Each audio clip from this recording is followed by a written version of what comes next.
The crystal towers of Vorthak Prime stretched toward the purple sky like frozen lightning.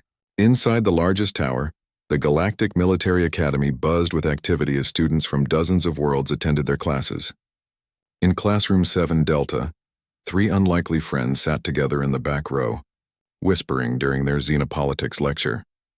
Kira's crystalline skin caught the light from the windows, creating small rainbows on her desk. The tall Zolothian girl had telepathic abilities like all her people, but she preferred talking out loud with her friends. Next to her sat Day, a Krillian whose forearms moved constantly as he took notes on 3 different tablets at once. His insect-like features twitched with curiosity. On Kira's other side, Yuna's small blue form glowed softly with bioluminescent patterns that showed her mood.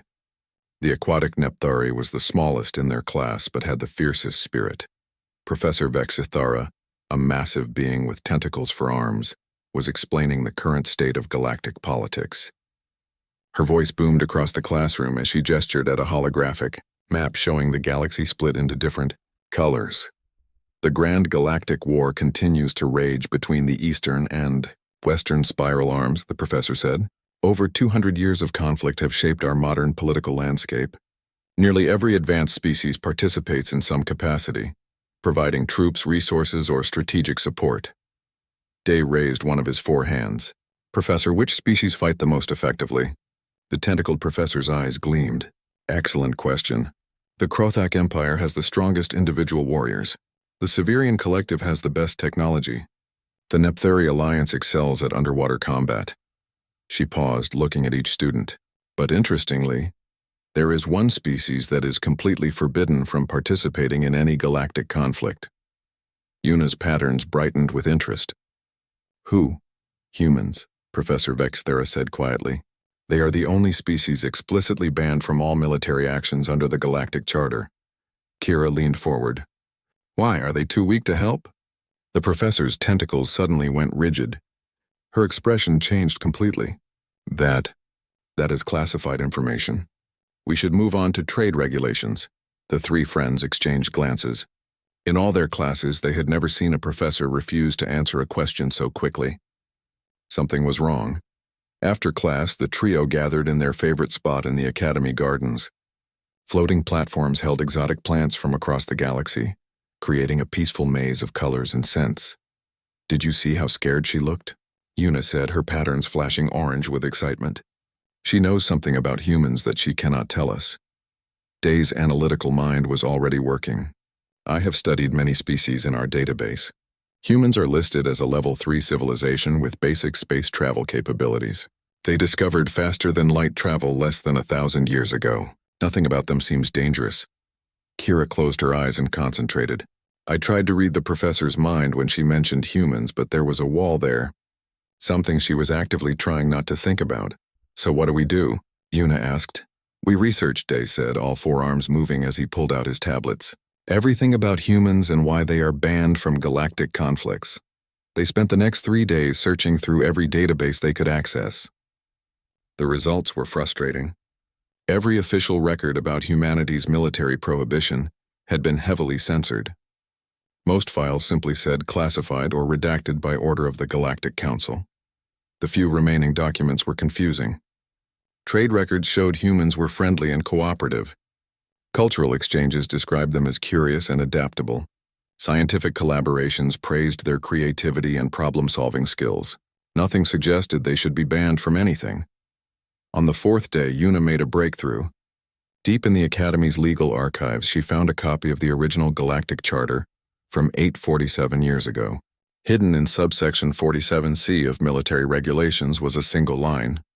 For the preservation of galactic civilization, the species designated human shall remain permanently excluded from all military conflicts under penalty of immediate extermination. Immediate extermination? Kira whispered as they read it together. Not just the humans who break the rule, but their entire species? Day's compound eyes focused intensely on the text. This suggests that allowing humans to fight would somehow threaten all galactic civilization. But how is that possible? Yuna's patterns turned deep purple with determination. There is only one place that might have answers. The Forbidden Archives. The Forbidden Archives were legendary among Academy students. Located in the deepest levels of the academy, they contained knowledge too dangerous for regular study. Most students believed they were just a myth, but rumors persisted about documents that could drive people insane or technologies that could destroy star systems. "That is impossible," Day said. "The security systems are beyond anything we could bypass." Kira smiled, her crystalline features catching the light. "Not if we work together. My telepathic abilities can confuse organic guards. Day's technical skills can handle electronic systems, and Yuna's small size can get her through spaces others cannot reach." Yuna's patterns shifted to bright yellow with excitement. "When do we go?" "Tonight," Kira decided. "During the third moon's eclipse when the shadows are darkest." That evening, the three friends met near the central tower's service entrance. Yuna had filled her portable water suit, allowing her to survive outside her usual aquatic environment for several hours. Day carried a collection of hacking devices hidden in his tool belt. Kira wore a simple cloak that would help her blend into shadows. The first obstacle was the outer security checkpoint. Two Krothak guards stood at attention, their massive forms blocking the entrance. Kira concentrated, sending subtle telepathic suggestions into their minds. Slowly, both guards began to feel drowsy. Within minutes, they were sound asleep at their posts. The next challenge was the electronic lock on the archive door. Day connected his devices to the security panel, while his other hands worked on backup systems. The lock was more complex than anything he had encountered, but his four-armed advantage let him work on multiple components simultaneously. "Almost there," he whispered as sparks flew from the panel. Finally, the door slid open with a soft hiss. Beyond lay a corridor that seemed to stretch into infinite darkness. Emergency lighting cast eerie shadows on the walls, and the air felt thick with the weight of hidden knowledge. "Are we sure about this?" Yuna asked quietly. Kira nodded firmly. "We need to know the truth. Why is an entire species banned from helping in a war that has lasted for centuries? What could humans possibly do that scares the entire galaxy?" Together, the three friends stepped into the forbidden archives, unaware that they were about to discover a secret that would change everything they thought they knew about the universe.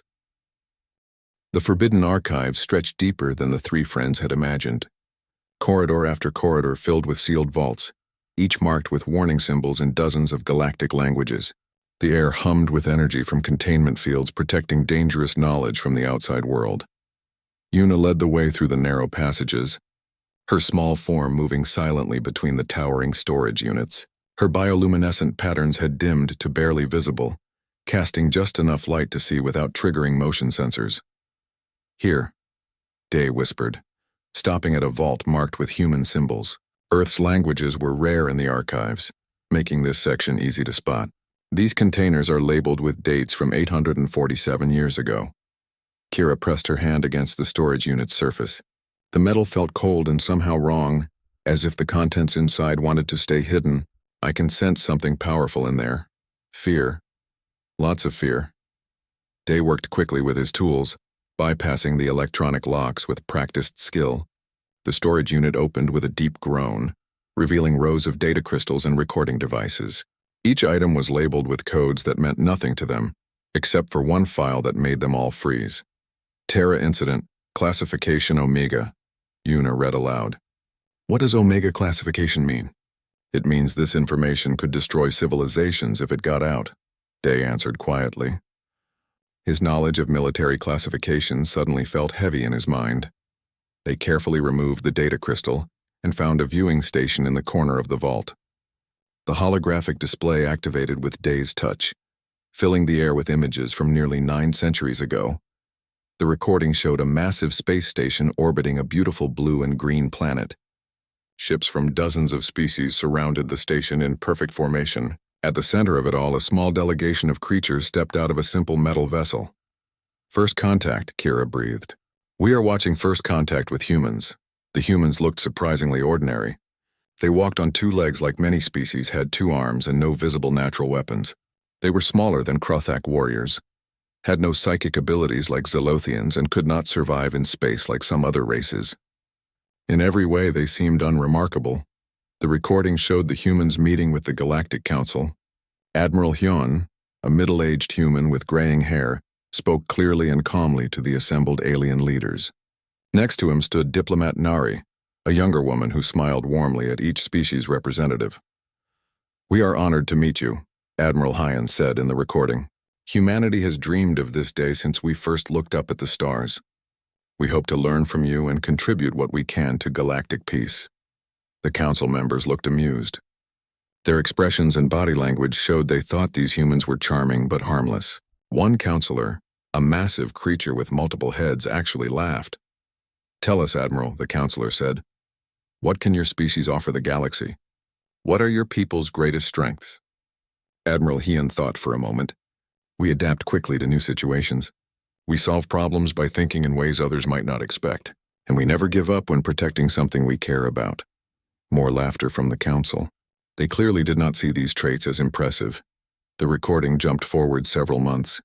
Now the humans had been given quarters on the space station and were working with various galactic departments. They served as advisors, translators, and researchers. Everything seemed normal and peaceful. Then came the announcement that changed everything. We have decided to test humanity's military capabilities, announced Council Leader Zorthan, a being whose multiple tentacles moved as he spoke. A minor conflict has begun between the Kelvari and Nostrani systems. Both sides have agreed to allow human observers and advisors. This will help us understand what role humans might play in our military structure. The three friends watched as Admiral Hyan accepted the assignment with quiet dignity. The humans seemed pleased to help, but showed no signs of excitement about the coming conflict. This should be educational, Nari said in the recording. Perhaps we can help end this conflict quickly and save lives on both sides. The next recording was dated 3 days later. The scene showed the same space station, but everything had changed. Council members ran frantically between rooms. Emergency alerts flashed on every screen. The calm, organized atmosphere had been replaced by chaos and fear. Council Leader Zorthan appeared on screen, his tentacles shaking visibly. Emergency session called to order. The human intervention in the Kelvari-Nostrani conflict has concluded, asked another counselor. It has only been 3 days. Yes, Zorthan replied. The conflict that had lasted 47 years ended in 72 hours. Both sides have surrendered unconditionally and requested immediate peace negotiations. Excited murmurs filled the council chamber. The humans had succeeded beyond anyone's expectations. However, Zorthan continued, and his tone made everyone fall silent. We need to review exactly how they achieved this result. The screen filled with battlefield recordings. What the three friends saw made them understand why the counselors looked terrified. The humans had not just participated in the conflict, they had transformed it completely. Where other species fought for territory or resources, the humans fought differently. They struck at supply lines, communication networks, and leadership structures simultaneously. They used tactics that confused both sides so thoroughly that armies surrendered rather than face more human strategies. But the most disturbing part was how casually the humans discussed their actions. In one recording, Admiral Hyan explained their approach to a group of alien military observers. The key is to make continued fighting impossible, he said matter-of-factly. We identified the economic, political, and military factors keeping the conflict active, then systematically removed each one. Once fighting became more costly than peace, both sides naturally chose peace. But the speed, protested a Krothak general. How did you move so quickly? Admiral Hyan smiled. We did not just plan for this battle. We planned for every battle these two sides might fight for the next 50 years, then prevented all of them at once. The recording ended, leaving the three friends staring at the empty holographic display in silence. They ended a 47-year war in 3 days, Yuna whispered, her patterns shifting to deep purple with shock. And they were not even trying to be impressive, Day added, all 4 of his arms trembling slightly. This was what they called a simple peacekeeping mission. Kira's telepathic abilities were picking up the emotions recorded in the crystals. The council members were not just surprised. They were terrified. But there is more. I can sense other recordings. Much worse than this. Day's hands moved over the storage unit's contents until he found another crystal, marked with symbols that made his compound eyes widen in fear. The Altair Incident. Eyes only. Galactic Council Supreme Command. None of them spoke as Day inserted the new crystal into the viewing station.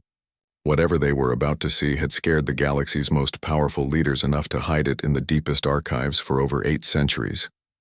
The display activated, and Admiral Hyan's face appeared again. But this time his expression was different, colder, more focused, and behind him stood not just diplomat Nari, but dozens of other humans in military uniforms. "Admiral's log, Terran Fleet Command," he said calmly. "The hegemony of Drakmor has launched an unprovoked attack on the Altair system. 12 billion civilians are at risk. The Galactic Council has given us permission to attempt a limited intervention." He paused, and for just a moment, something dangerous flickered in his eyes. "We are going to show the galaxy what humans do to those who threaten innocent lives." The three friends huddled closer to the holographic display as the Altair incident recordings began. The timestamp showed this happened 50 years after first contact, when humans had become trusted members of galactic society. They served as advisors and peacekeepers, respected for their problem-solving abilities but still considered a minor species. The first recording showed the Galactic Council in emergency session. Panic filled the chamber as reports came in from the Altair system. The hegemony of Drakmor, a powerful empire that had been fighting the Eastern Front for over a century, had launched a massive surprise attack. 4 planets. 12 billion civilians, announced Council Leader Zorthan, his tentacles writhing with distress. The hegemony bypassed all our early warning systems. Their fleet appeared without warning and began orbital bombardment immediately. Other counselors shouted questions and demands. How had this happened? Where were their intelligence networks? What was the military response plan? "Our nearest battle fleets are 6 months away," reported Admiral Keksmara of the Siberian Collective. "By the time we can mount a proper response, the Altair system will be under complete hegemony control." "What about the humans?" asked Counselor Vorthela. "They have a small fleet in that sector. Could they provide assistance?" A wave of dismissive sounds filled the chamber. The human fleet consisted of only 12 ships, barely enough to evacuate a few thousand civilians from 4 planets. "We could ask them to attempt a rescue mission," Zorthan said slowly. "But we must be realistic about what such a small force can accomplish." The scene changed to show General Jin and Admiral Sua, 2 humans who had become famous throughout the galaxy for their tactical brilliance. They stood in the command center of the human flagship, studying holographic displays of the Altair system. 12 billion people, General Jin said quietly. His face was calm, but something cold had entered his eyes. "Children, families, innocent civilians being murdered while we debate." Admiral Sua nodded grimly. "The Council has given us permission for a limited intervention. They expect us to evacuate who we can and withdraw. And what do you think we should do?" General Jin asked. Admiral Sua's expression hardened. "I think the hegemony needs to learn why humans do not attack civilians." The recording jumped to show the human fleet approaching the Altair system. 12 small ships against the massive hegemony armada that had conquered 4 planets. The aliens watching these recordings centuries ago must have expected a brief, heroic rescue attempt followed by retreat. They were completely wrong. The human ships did not head for the planets to evacuate civilians. Instead, they spread out across the star system in a pattern that made no sense to conventional military thinking. Some ships headed for the outer asteroid fields. Others moved toward the system's gas giant. A few actually flew away from the battle entirely. "What are they doing?" asked a hegemony fleet commander in an intercepted communication. "Their deployment makes no tactical sense." General Jin's voice came over the human fleet communications channel. "All units execute Protocol 7, full spectrum engagement. Show them what total war means." What happened next would haunt the galaxy for centuries. The human ships did not engage the hegemony fleet directly. Instead, they began systematically destroying everything that made the hegemony's presence in the system possible. Mining stations that supplied their ships, communication relays that connected them to their empire, supply depots hidden in the outer planets. But this was just the beginning. The 3 friends watched in growing horror as the humans demonstrated capabilities no one knew they possessed. Human ships appeared and disappeared like ghosts, striking targets across dozens of star systems simultaneously.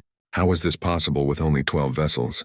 The answer came from Admiral Sua's calm voice explaining their strategy to his officers. "The hegemony thinks this is a battle for the Altair system." "They are wrong. This is a war for the continued existence of the hegemony of Drakmor." "Sir?" asked a human officer. "Every supply line that feeds their war machine, every shipyard that builds their vessels, every recruiting center that trains their soldiers." Every government building that houses their leadership.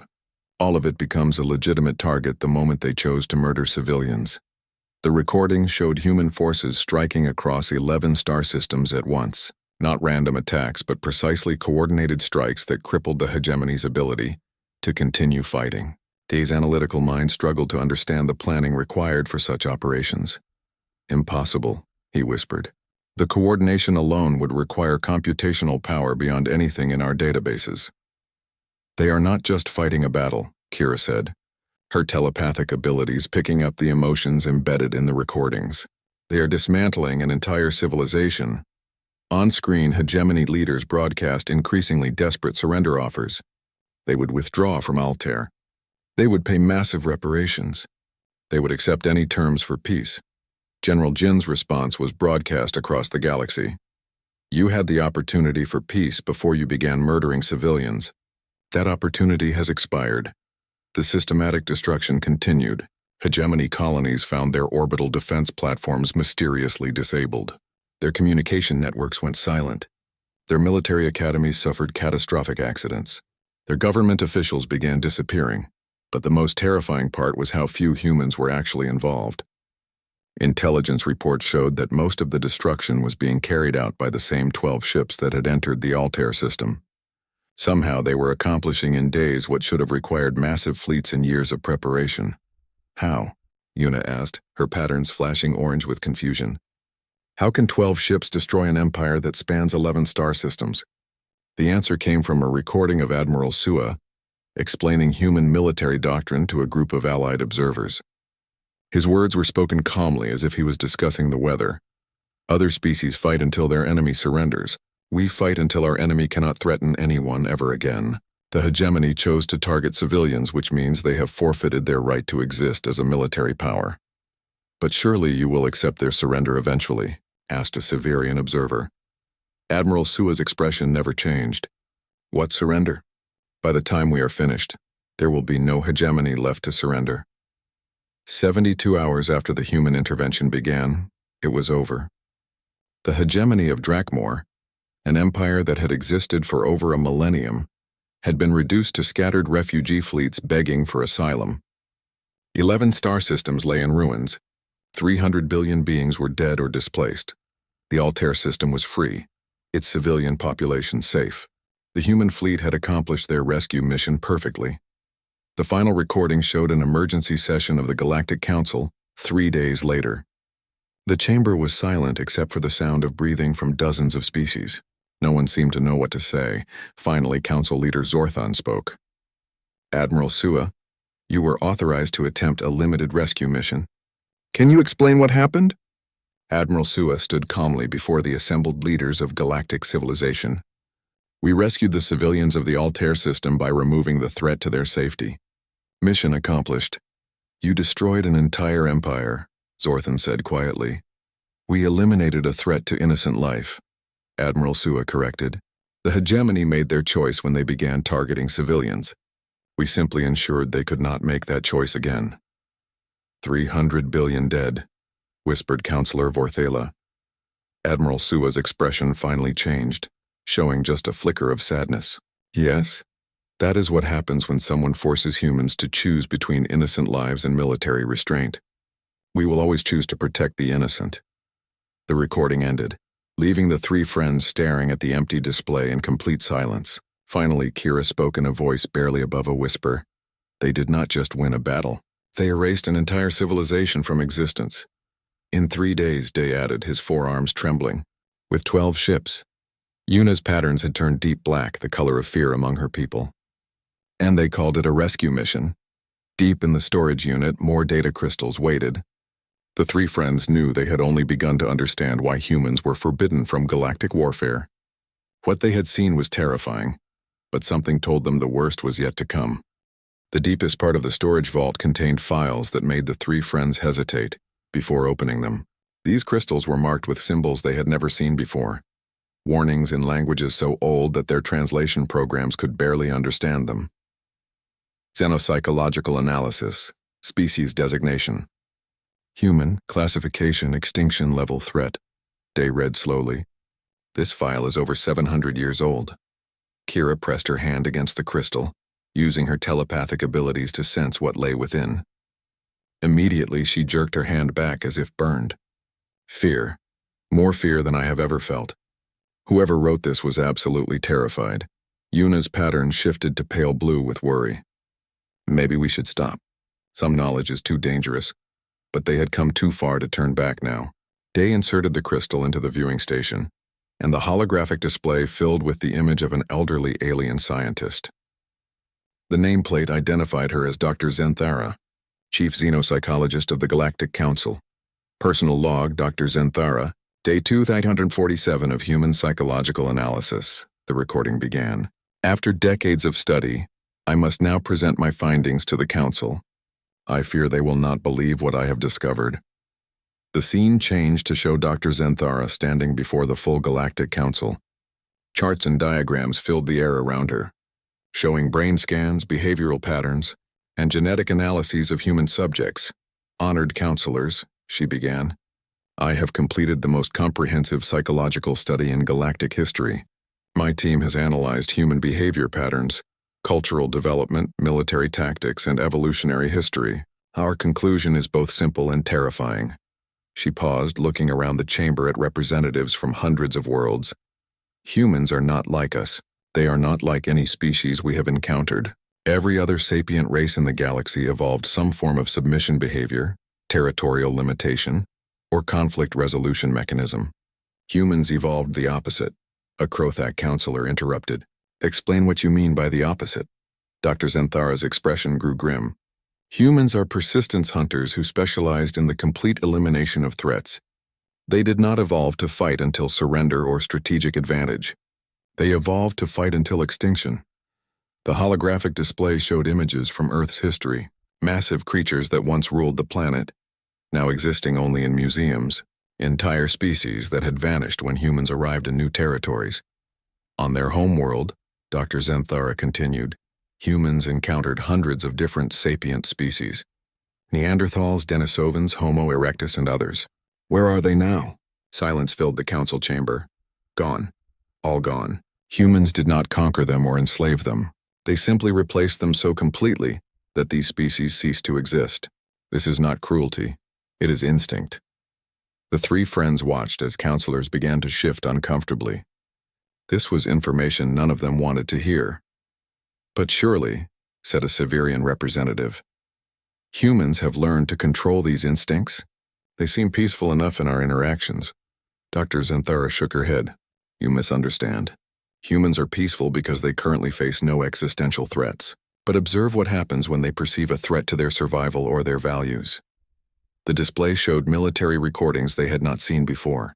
Human commanders discussing strategy with a casualness that chilled the alien observers. Commander Sion appeared on screen, explaining human military doctrine to a group of galactic officers. Strategic depth through preemptive elimination, she said matter-of-factly. If an enemy has the capacity to threaten us in the future, we remove that capacity permanently. What does preemptive elimination mean? Asked a confused alien officer. We destroy their ability to be a threat before they can use it, Sion explained. Their weapons factories, their research facilities, their military training programs, their government structures. Everything that could potentially be used against us or our allies. Another recording showed General Mira discussing long-term conflict planning. Multi-generational conflict resolution, she called it. We do not just plan to win this war. We plan to prevent the next war, and the war after that, and the war after that. How far ahead do you plan? Asked an alien strategist. As far as necessary, Mira replied. Sometimes conflicts have roots that go back centuries. If we want permanent peace, we have to address those roots permanently. The most disturbing recording showed Admiral June presenting something called total demographic warfare to a group of human officers. The three friends did not understand all the technical terms, but the concept was clear. Humans had developed ways to ensure that hostile populations could never threaten anyone again. Dr. Zenthara's voice returned as the recordings ended. You see the pattern? Humans do not seek victory in the way other species understand it. They seek the permanent elimination of the possibility of future conflict. But they have shown restraint, protested a counselor. The Altair incident could have been much worse. Could it? Dr. Zenthara asked. The hegemony of Drakmor no longer exists. 300 billion beings are dead. 11 star systems have been depopulated. How could it have been worse? The counselor fell silent. The terrifying truth, Dr. Zenthara continued, is that humans showed tremendous restraint during the Altair incident. They could have eliminated every trace of Drakmor civilization across 50 star systems. They chose to limit themselves to 11. She brought up a new display showing human population centers across the galaxy. In the 50 years since first contact, humans have integrated peacefully into our society. They serve as advisors, researchers, and peacekeepers. They appear to be model galactic citizens. Then what is the problem? Asked Council Leader Zorthan. The problem is what happens if they ever decide we are a threat, Dr. Zenthara said quietly. Humans do not have enemies. They have targets for elimination. Once they identify something as a threat to their survival or their values, they will pursue that threat with single-minded determination until it no longer exists. The display showed psychological profiles of human leaders: Admiral Hyun, General Jin, Admiral Sua, and dozens of others. The analysis revealed something that made the three friends' blood run cold. These humans genuinely believe they are being merciful, Dr. Zenthara explained. In their minds, completely destroying a threat is kinder than allowing it to continue existing and suffering. They see extinction as a form of peace. What do you recommend? Zorthan asked. Dr. Zenthara's next words would echo through galactic history. We must never, under any circumstances, allow humans to participate in the galaxy war. If they join either side, they will not seek victory.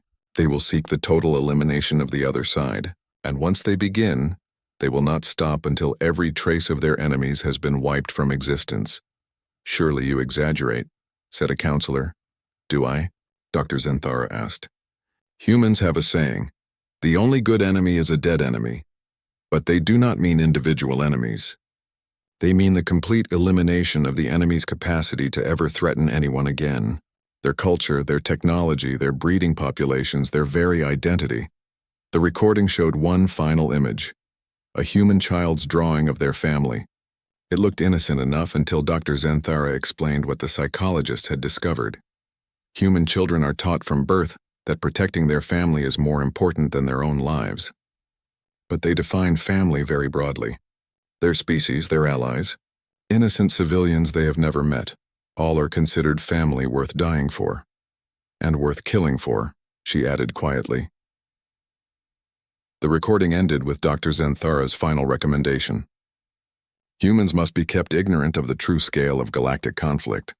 If they discover that 2/3 of the galaxy is currently at war, they will inevitably choose a side, and when they do, they will end the war the only way they know how, by ensuring one side can never fight again. The three friends sat in stunned silence as the implications sank in.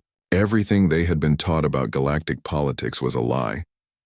The peaceful, stable civilization they lived in was actually torn apart by the largest war in galactic history, and humans were banned not because they were weak, but because they were too dangerous to allow near any conflict. They do not fight wars, Kira whispered. They fight extinctions. And they think they are being merciful, Day added, his analytical mind struggling to process what they had learned. Yuna's patterns had turned completely black. What happens if they find out about the galaxy war? None of them wanted to answer that question. But deep in the storage vault, one final crystal waited for them, and they all knew with growing dread that they had to see what it contained. The final crystal was different from all the others.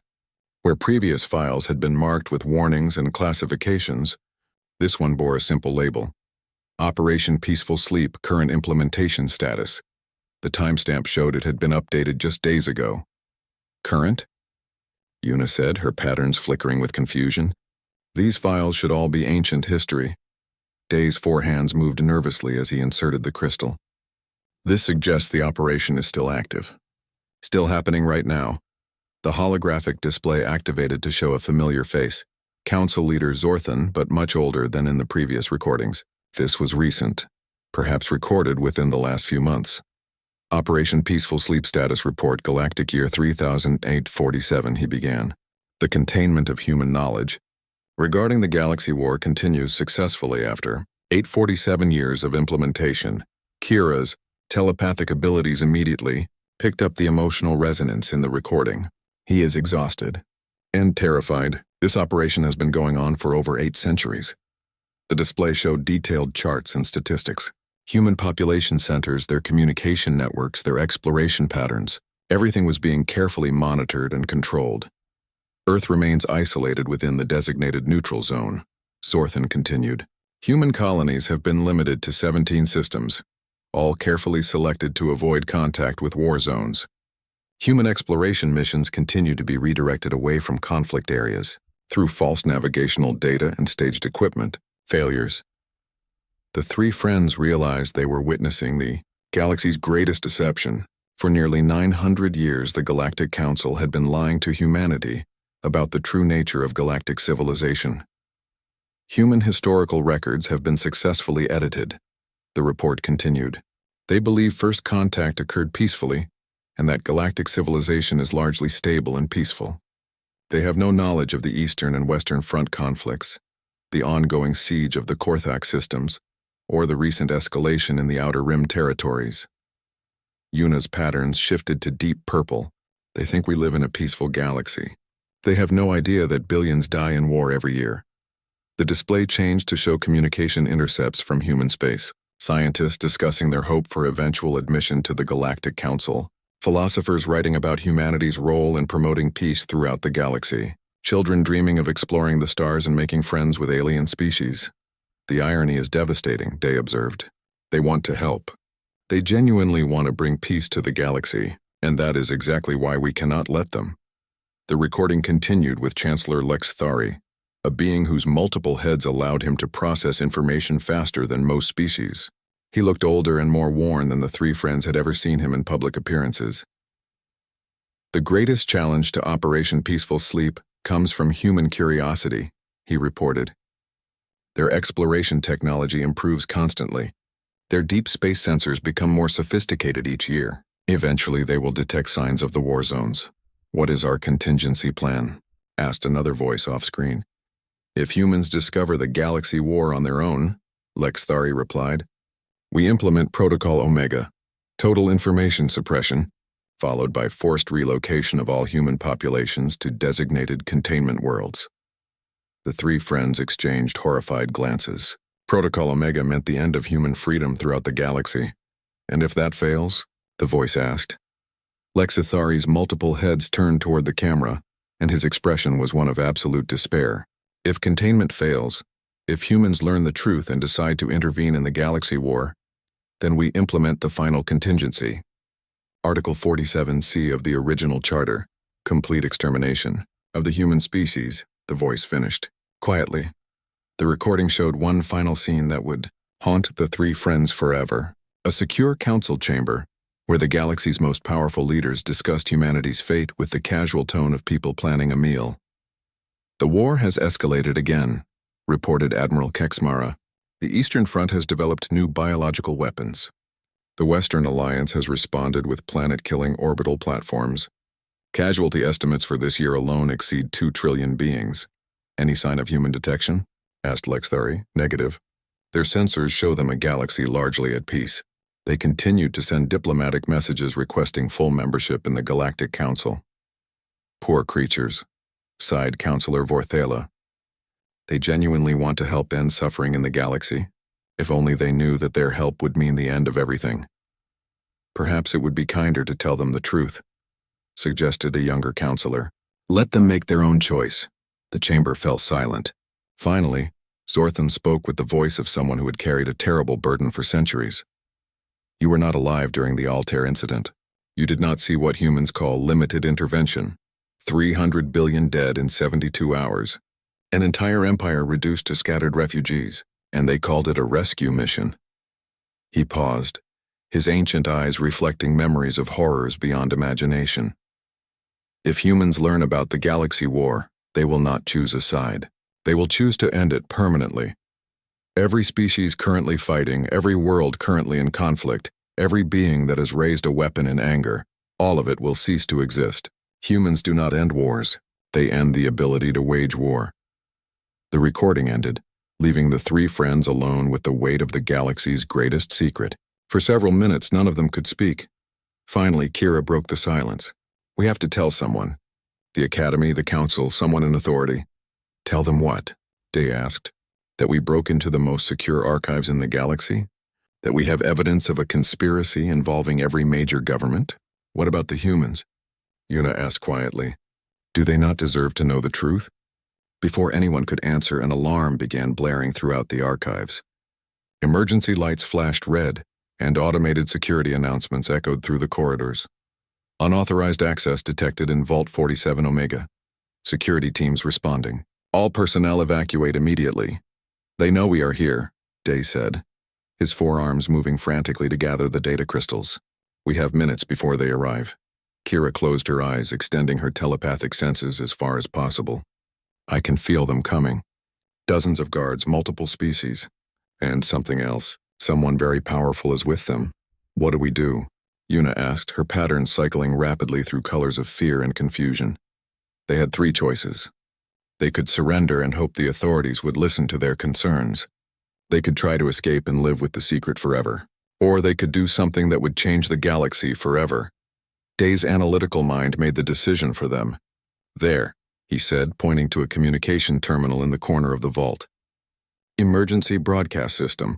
We can send a message to any location in the galaxy." "To whom?" Kira asked. "To the one place that needs to know the truth," Yuna said, her patterns shifting to bright gold with determination. "To Earth." They worked together with desperate speed. Day's technical skills accessed the communication system, while Kira used her telepathic abilities to compose a message that would convey the emotional weight of their discovery. Yuna's small size allowed her to access manual controls that the others could not reach. The message was simple but devastating. "Humanity, your galaxy is at war. 2 trillion dead this year alone. Your people are being kept ignorant to prevent your intervention. The coordinates of the nearest battle zone are attached. The choice is yours." As security forces pounded on the vault door, D transmitted the message toward Earth's solar system. It would take months to arrive, but when it did, everything would change. The vault door exploded inward, and Chancellor Lexithari himself strode through the smoke, flanked by the most elite security forces in the galaxy. His multiple heads turned toward the three friends with expressions of profound sadness.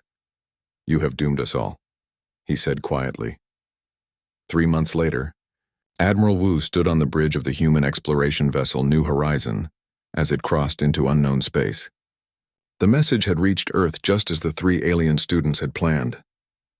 Humanity's greatest leaders had debated for weeks before making their decision. "Admiral," reported Communications Officer Park, "we are receiving a transmission from the galaxy's edge. It appears to be a battle in progress." Admiral Wu studied the tactical display showing fleets locked in desperate combat. Millions of ships, weapons that could destroy planets, casualties beyond counting. "How long has this been going on?" he asked quietly. "According to the transmission data," Park replied, "approximately 237 years of continuous warfare." Admiral Wu was silent for a long moment, thinking of the children back on Earth who dreamed of a peaceful galaxy full of friends. Thinking of the diplomats who had spent decades requesting membership in what they thought was a peaceful galactic community. "Send a message to Earth," he finally said. "Tell them we have found the war." He paused, and when he spoke again, his voice carried the cold certainty that had once terrified the hegemony of Drakmor. "Tell them it is time to bring peace to the galaxy." In the depths of space, the human fleet changed course toward the battle zone.